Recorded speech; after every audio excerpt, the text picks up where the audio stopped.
I set up a foundation in Ukraine before Ukraine became independent of Russia. And the foundation has been functioning ever since. And it played an important part in events now. You have to realize what Vladimir Putin is. He's an old KGB colonel that wants to restore the Russian Empire.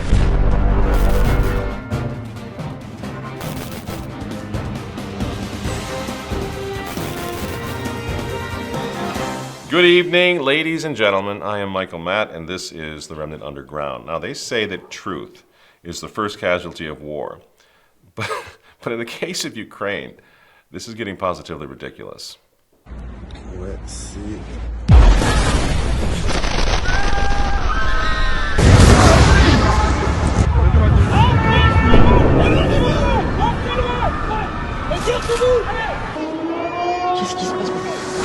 Oh merde. Is it fake? Yeah. Yes, it's fake, and I'm not going to say obviously it's fake because it's not obvious. Looks pretty real to me.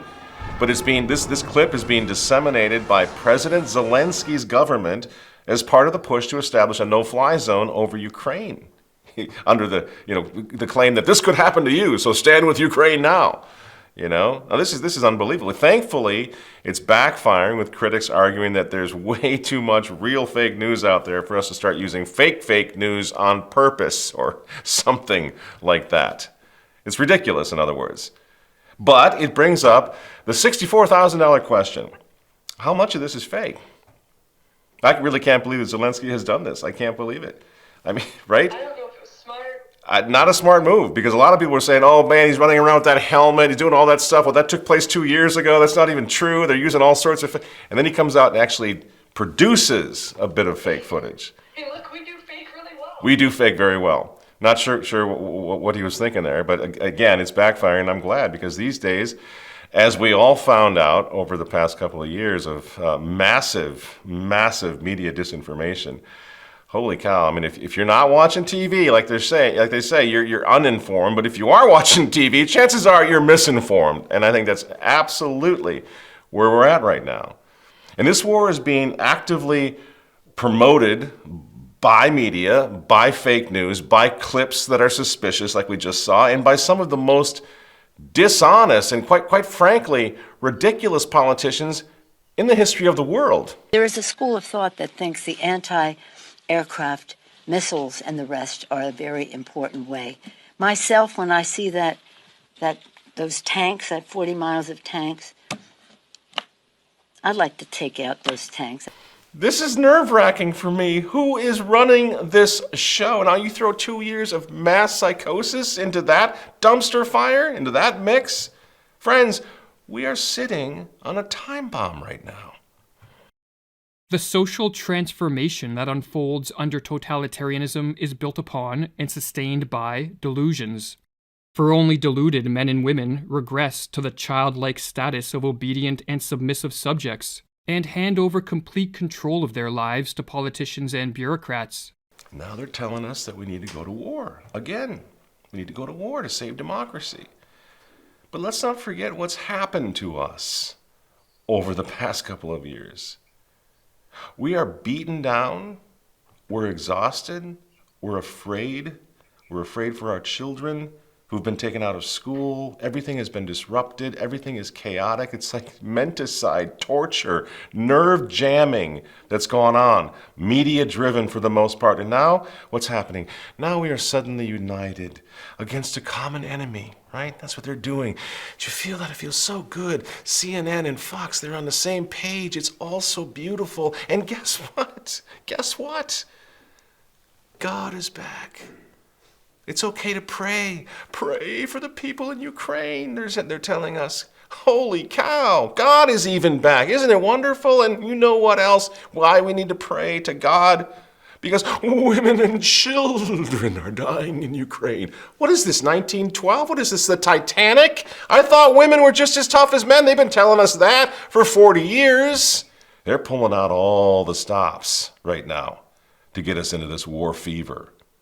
You know, they show us the heartbreaking images on TV of exactly what this dastardly, evil, satanic enemy is doing. And they show pictures like this every night. Civilians are being killed in record numbers. More people than ever are going hungry. There's been intense fighting. That wasn't Ukraine. No, that was Yemen. Maybe you've seen pictures. Now you have Yemen, where for 8 years, another war has been raging. Over 8 years, 100,000 people have been killed. Did you know about that? 12,000 civilians. What's going on? Are they the wrong color? What's going on? Why don't we care? 85,000 dead of famine that came about as a result of the war in Yemen. You know, the war you haven't heard of. The only reason you're not wearing a Yemen lapel pin right now is because the people on TV don't care about this particular war. Have been attacked, schools, hospitals, churches, mosques, in addition to unlawful killing, execution, torture, and the huge number of sexual and gender-based violence. More than 2 million people have been forced to leave their homes to escape the fighting. But stop the tape, because that wasn't Yemen either. That wasn't Kyiv. You know what that was? That was Ethiopia. But it's okay. No. It's okay. It's okay because Anderson Cooper and Sean Hannity, they don't care about Ethiopia. They care about Ukraine. And so do we now care about Ukraine, because they told us to on TV. And the thing is, once you realize that they've got us all in lockstep now with hundreds of millions of lapel-wearing people who stand with Ukraine, the next question is this: why are they doing this to us? What's the end game? Because there must be one, right? This is a multi-billion-dollar propaganda enterprise. What is it? Is it just because Russia's evil? Maybe. But what if there's more to it? And if you don't ask these questions of yourself, what's going on? Why are they doing this? If you're not willing to ask those questions, then just repeat after them. Putin is insane and we must go to war to stop him. Putin is insane and we must go to war to stop him. Putin is insane and we must go to war to stop him. Say it again. It gets easier. Putin is insane and we must go to war to stop him. What's the end game here? I told you last week, for example, that I think that the bombings of Hiroshima and Nagasaki were immoral. But I didn't say that President Harry S. Truman was insane. Remember? Some of you disagreed with me on this. We had a good debate, good discussion over that question. Approve or disapprove of what he did, he had his reasons for dropping the bomb. And for me, it would have been so much easier to say, you know what, Harry Truman? Insane. Stop defending the madman. He was insane. You see? But there's a little problem there amongst adults and normal people, like we hope we still are. We still are in retention of our own thoughts and our own free will and our own minds. The trouble is, Harry S. Truman was not insane. And so you and I, we need to continue to discuss the rationale for why he dropped those bombs, because we're not saying he's insane. So today, if you move forward 80 years, whatever it's been, Vladimir Putin must be insane.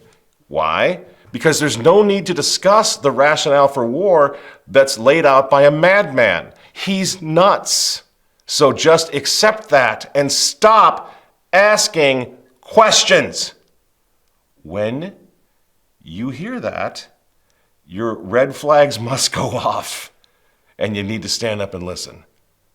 And you need to say, what's Vladimir Putin doing in Ukraine? I know, I get it. He's Satan, he's Hitler, he's KGB. I get all that. But what's he doing in Ukraine? Can we ask that? Or is that un-American for some reason? Because according to his own March 15 speech, just a couple days ago, his speech, see the link below, after years of warnings and civil war over disputed regions in Ukraine, he's taking preemptive steps to defend Russians in those eastern provinces we've been hearing so much about, right? And to defend overall his country against an expanding NATO that is threatening Russia's very existence according to him, according to Putin, it is threatening his nation's existence. Well, I know, none of it's true because Putin's a madman, but How do we explain then the fact that President Zelensky just last week came out and said, well, wait, okay, you know what, fine, this is getting crazy. Okay, I'm done with the NATO thing. I'm not even gonna try to get into NATO. So let's be done with that. Now, like it or not, that just confirms Putin's initial rationale for going to war. Очень тяжелая, потому что сама по себе база ничего не значит. Но вот чтобы я хотел отметить один нюанс. Почему мы так остро реагируем на расширение НАТО? Нас беспокоит практика принятия решений. Я знаю, как принимаются. Когда страна становится членом НАТО, ей уже очень трудно сопротивляться давлению со стороны такой крупной страны, лидера НАТО, как США. И там легко может появиться все, что угодно. Система противоракетной обороны, и новые базы, и, если потребуется, и новые ударные комплексы. А нам что делать? His reason, in other words, for this war, right now, if anybody would listen to it, if we'd be allowed to hear it, whether it's true or not, I'm just saying, technically speaking, his reason is the classic reason for almost every war in history. Border disputes, threatening alliances between rival nations, encroachment on your land, right? I believe you will win. I am convinced you will win, and we will do everything we can to provide you with what you need to win. Я вірю в те, що ви виграєте, переможете. Я переконаний в тому, що ви переможете, і ми вам допоможемо всіма можливими засобами. I thank you, and the world is watching. And the world is watching because we cannot allow Vladimir Putin to succeed here. So the question is then, when you consider all of that, why is this war intrinsically evil? It's because the TV is on Zelensky's side. You know that. You know that you're not being allowed to consider all the facts. And I'm the first to admit, when I look at the TV and I see those pictures, it's disturbing. Do you know why it's disturbing? Because war is disturbing. What's going on in Ukraine is hideous. Why? Because war is hideous. And this particular hideous war is on TV. Night after night after night. And sooner or later, hideous war is going to hurt innocent people, civilians. And to keep in mind, friends, we're not supposed to look at history. We're supposed to forget it. That's why they're tearing statues down. That's why they're erasing our history. But keep in mind, they're a precedent for some pretty hideous things on all sides. You remember, it was Winston Churchill, not Adolf Hitler, who first started dropping bombs on civilian targets during World War II, after aerial bombardment had demonstrated the democratic nature of total war, which insisted that all citizens had a part to play. You know? Think of the movies you saw about World War II. What's going on? London's getting bombed, Hamburg's getting bombed, German cities, English cities getting bombed, right? Horrible stuff, hideous stuff. And Britain's bomber command, they justified bombing cities, German cities, precisely because it was necessary to demoralize German civilians. This is what it looked like. RAF heavy bombers assist Marshal Conniar's drive into the Reich. The target is Dresden. Static electrical discharge caused by intense cold mars these magnificent bombing shots.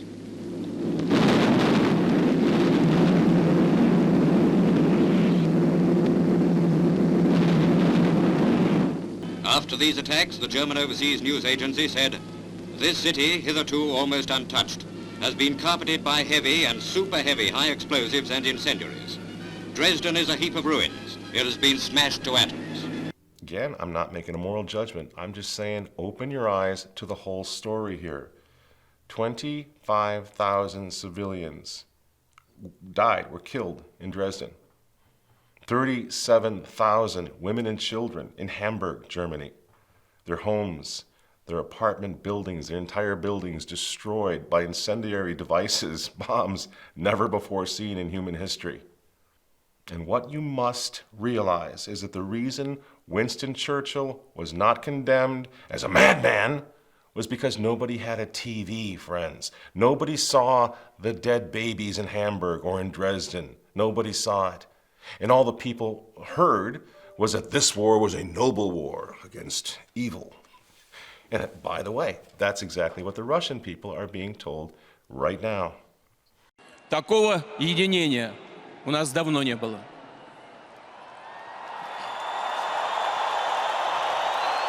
Люди, которые проживали и проживают на Донбассе, также не согласились с этим государственным переворотом. Именно избавить людей от этих страданий, от этого геноцида является основной, главной причиной, побудительным мотивом и целью военной операции, которую мы начали на Донбассе и на Украине. So I guess we need to say it again, just because it's so easy to shut everyone down, shut this discussion down, but you're a Putin defender. But it's important to say it again and again and again. That's not the point. And you can disagree, I can disagree with Vladimir Putin and what he's saying right now. We can say his invasion is immoral. We can try to prove that using the just war theories of the church. But is he insane? Is he as insane, for example, as this guy? People could look back in 100 years and identify the coronavirus epidemic as the moment when a new regime of surveillance took over, especially surveillance under the skin, which I think is maybe the most important development of the 21st century. Is he as insane as this guy with his transhumanism and digital ID and Great Reset and Fourth Industrial Revolution? Is he as insane as this? It's at the end, what the Fourth Industrial Revolution will lead to is a fusion of our physical, our digital, and our biological identities. You've been with me for a long time. We've been studying this together. We know these guys. We've been watching this Great Reset gang, the lunatics of Davos, right? We know something about them. We've studied them for years. And their vision for the future, friends, is a new and utterly godless world order. Utterly anti-Christ, anti-God, utterly satanic. We know this because they tell us this. You know, the whole idea that humans have, you know, they have this soul or spirit and they have free will and nobody knows what's happening inside me. So whatever I choose, whether in the election or whether in the supermarket, this is my free will, that's over. Free will, that's over. On the other hand, Vladimir Putin, he may be a dictator. I'm not defending his tactics. But if you want to talk propaganda, his propaganda looks a lot different than the Great Reset crowd. Russian Orthodox Christians have marked Christmas with a special midnight mass held in churches and cathedrals across the country.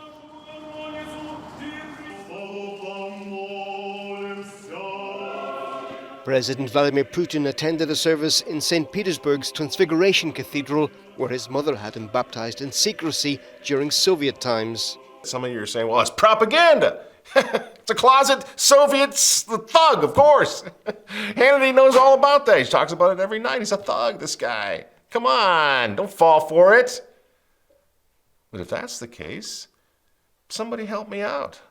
How do I explain the wall of grief? A monument in Moscow to the victims of political persecution by one Joseph Stalin during the Soviet era. It was unveiled, by the way, by Vladimir Putin on October 30th, 2017, not that long ago. It doesn't fit the narrative. It doesn't fit the thing we grew up with, the great Sylvester Stallone movies, and the screenplay is telling us about we can all change, we change, I change, we can all change. He's saying in Rocky at 4, whatever the heck it was. Or the commies at the Olympics. You remember we grew up, the only reason I watched the Olympics when I was a kid was to see the commies lose. And if the commies didn't lose, well, then they were cheating, right? I was in love with Nadia Comaneci because she was a communist that got out of Romania and defected to the United States. That's how we grew up, and they know that, these people. They know what we all felt when the Gippers stood out there and said, Mr. Gorbachev, tear down that wall, right? Great moments, forming who and what we are as a nation, right? We like the propaganda now that our nation has fallen and become so corrupt. We're falling for the propaganda that Zelensky is giving us, but we're not falling for what Putin kissing icons and talking about the Tsar Nicholas II and things that we don't even understand. We don't understand that propaganda. So who's it for? Who's it for? And Zelensky, on the other hand, well, he looks a lot like us.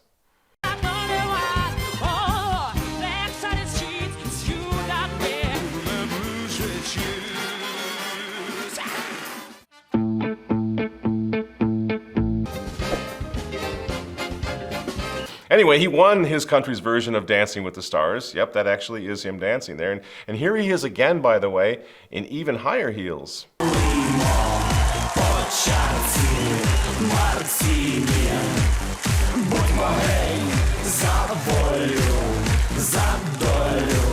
know, can you imagine Putin, Team Putin, looking at that and just going, oh man, what is going on over there? You know? Putin, whatever you want to say about him, well, yeah, I hate him, he's insane, he's nuts, he's a dictator, whatever. But his Russia is going in an entirely different direction.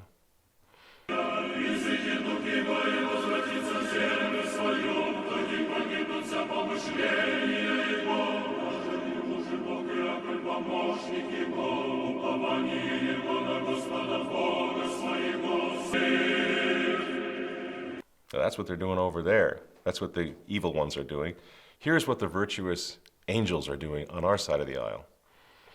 Good morning, ladies and gentlemen. Welcome to the 5th annual DoD Pride Month event. I am Major Jennifer Carbajal, a member of the DoD Pride Employee Resource Group.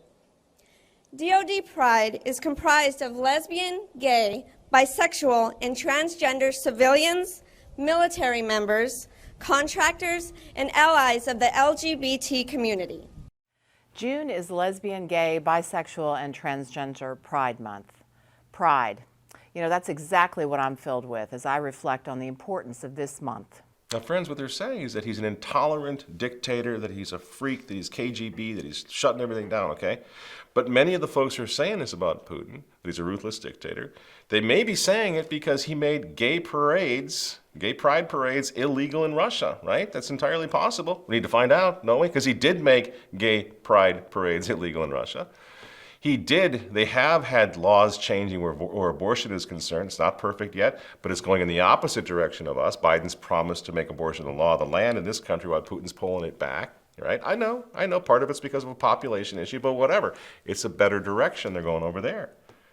And the people on our side, they hate Putin because his 2020 constitutional amendment did what? It defines marriage as an institution between one man and one woman. Did you know that? Because that's what the evil nut job is doing in Russia right now. That was 2020, it wasn't long ago. 5 years after, by the way, the U.S. Supreme Court struck down all state bans on same-sex marriage and legalized it in all 50 states. Do you see why? It would be very easy if you have the mindset that's really taking root in this country to decide this guy is evil because he's cracking down on immorality and corruption in his country, right? It's possible. And while we make war, by the way, on God and on family and on history in our country, pulling down statues of our heroes, right? Russia is going again in the very opposite direction.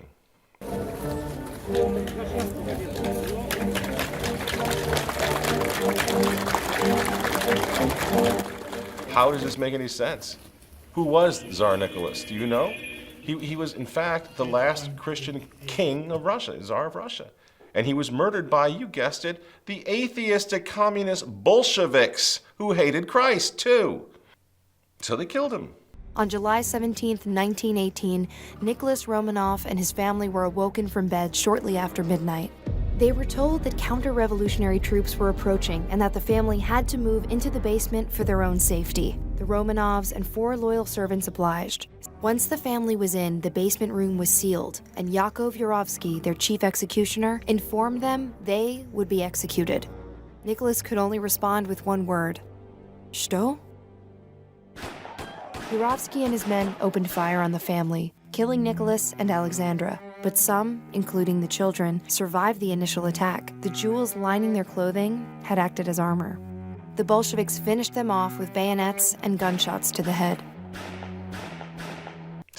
And while we teach critical race theory, Russian students are now required to read, Putin made this a requirement, that all the students in Russia read 3 works by one Alexander Solzhenitsyn, the man who was sent to the Gulag, and he found God and became one of the great defenders of freedom and the great opponents of atheistic communism in Russia.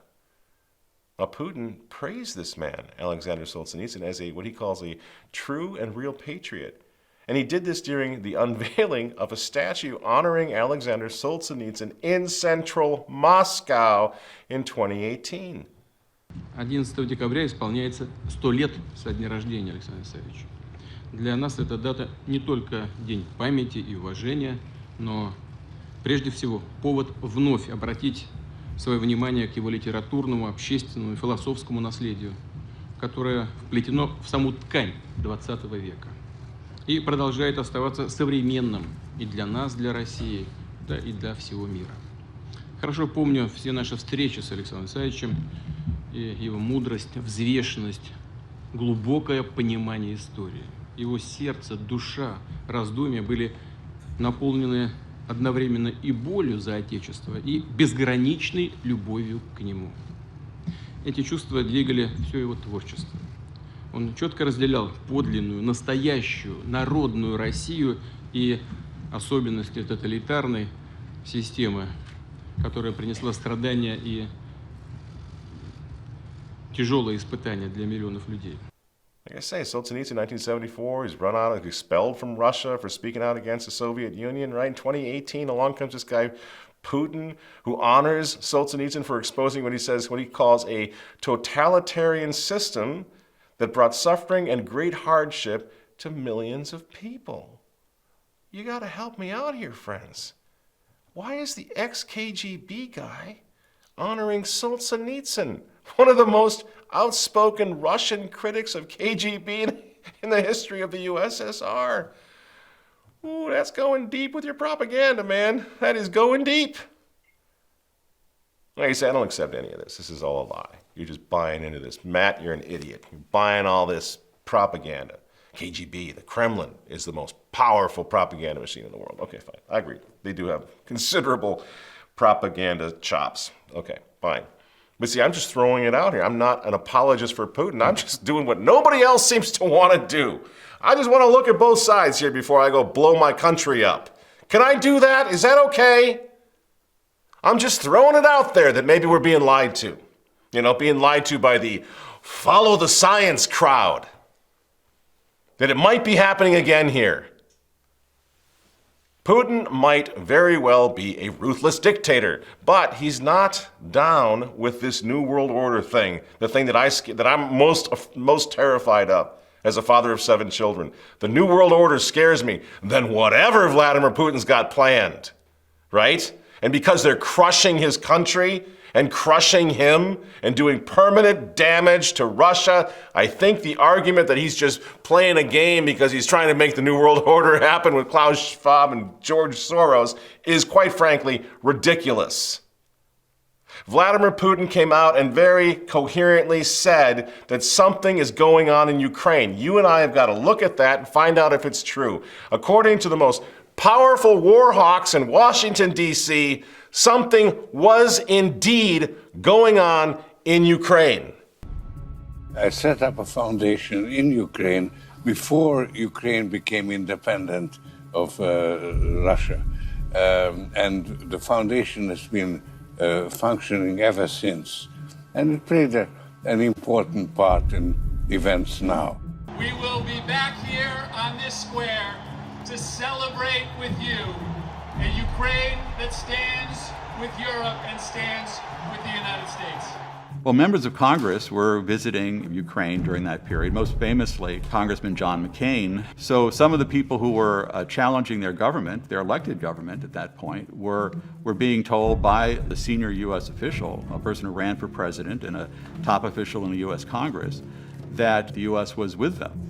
I'm Senator John McCain, and it's always a pleasure to be back in Ukraine.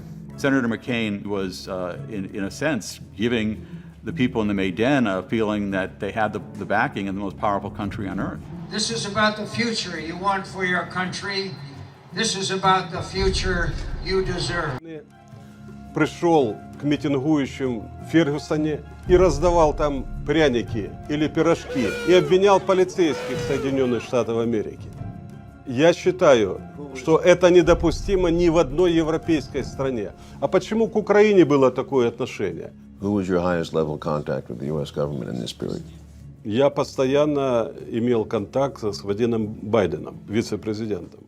You had this remarkable phone call where you have these two senior officials of the U.S. government apparently talking about a coup or how they were planning to restructure the government of Ukraine. There is division on this, but the neoconservative element wants very much to change the strategic dynamic in Eastern Europe. The neoconservatives can now demonize a leader of a country.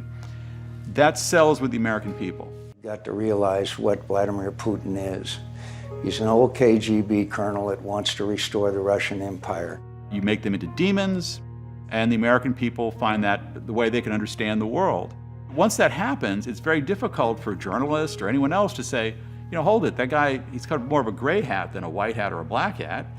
And if you say that, you suddenly are you're a Yanukovych apologist or you're a Putin apologist, and then the attacks come on to the person saying it, the journalist, the academic, or whoever. Now, most Americans, they don't know what to do with that. They're not being allowed to see that because they think that this war started a couple of weeks ago, just like Anderson said, 3 weeks ago, when a reincarnated Adolf Hitler invaded Ukraine because, you know why? He likes to kill women and children for sport.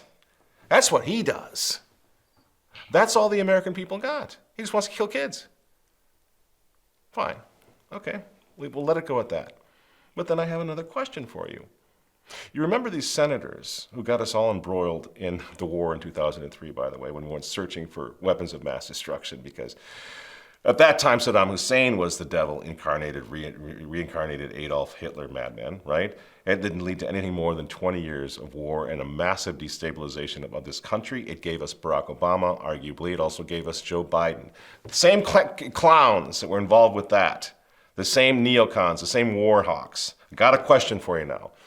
What the hell were those same senators, Graham and McCain, doing in Ukraine, privately declaring war on Vladimir Putin? Our fight is not with the Russian people, but with Putin. Ми боремося не з російським народом, але з Путіним. Our promise to you is to take your cause to Washington. Наша обіцянка – це те, що ми вашу боротьбу доведемо до Вашингтона. Inform the American people of your bravery.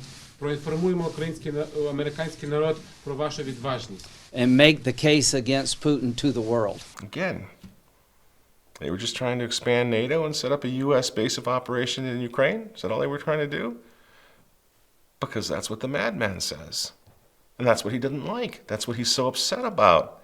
So it's up to us to decide if it's true. Is that what they were doing? Before we start World War III over this, right? We need to know. Because the cold, hard reality, friends, Ukraine has got some problems right now, big problems, but you know what? Our country is going to hell too. Our kids face food shortages and crippling gas and energy prices right now in the next few weeks and months, thanks to whatever the heck is going on in Ukraine right now. You see? Joe Biden, his idea of punishing Putin is to put sanctions in that will punish us. You been to the gas pump lately? Thank you, Joe. Feel much safer now, paying $9 a gallon for gasoline, as they began now to phase out the gasoline engines and to give us the green cars and the Green New Deal, so we will lose all of our freedoms as well. You see, it's all one. It's all part of the same game. And guess what? My lapel pin is going to stay the same. Thank you very much. My lapel pin is of the Sacred Heart of Jesus. I have no desire to team up with these outright Christophobes that we're seeing here to start World War III over Kyiv. Look around you, friends. You seriously think that Vladimir Putin is your biggest problem, your greatest threat? This great reset crowd, terrifies me, and it should terrify you. You know what they're doing? They're doing it right now in Canada. The digital ID, everything else is coming, friends. While you're looking over in Ukraine and going, I stand with Ukraine. Well, you better, because if they got much more further, you're not going to have a country to stand with here. So you better make some friends in Ukraine. It may be where you end up. And these great reset, these lunatics of Davos, you know what? They just don't play nice with others. Here's George Soros. Cue the Darth Vader music, please, Walter. George Soros, I don't think he would mind in the least if all of this ends up with a war with China, too. Xi Jinping has done his best to dismantle Deng Xiaoping's achievements. He brought private companies established under Deng under the control of the CCP and undermined the dynamism that used to characterize them.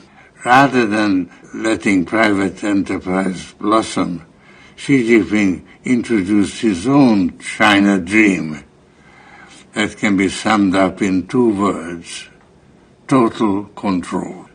That has had disastrous consequences. Whoever saw that coming? I thought Soros and China were just going to live happily ever after. Apparently not. Something's not going right. China's not interested in the Great Reset thing either, I guess. They want to do their own New World Order, right? Point is, one way or the other, friends, these madmen are going to blow the hell out of the whole world, okay? And we needn't be part of it. We needn't be cheerleaders for them, one way or the other. But it's just a matter of time. And we have to make sure that whatever they do, it's done without our approval. That's how we keep our sanity. That's how we keep our thoughts our own. That's how we keep our freedom in here and in here. Do not let them recruit you. There is so much more going on here. You know this in your heart. And the frauds who wrecked our lives, destroyed our police force, destroyed our cities, lost our jobs for us, drove us nuts for 2 years. They're just playing with us once again. For God's sake, please keep your heads. Do your own research. Think your own thoughts. Keep the old faith and stay close to God. And stand with Ukraine? I'm not even sure what that means anymore.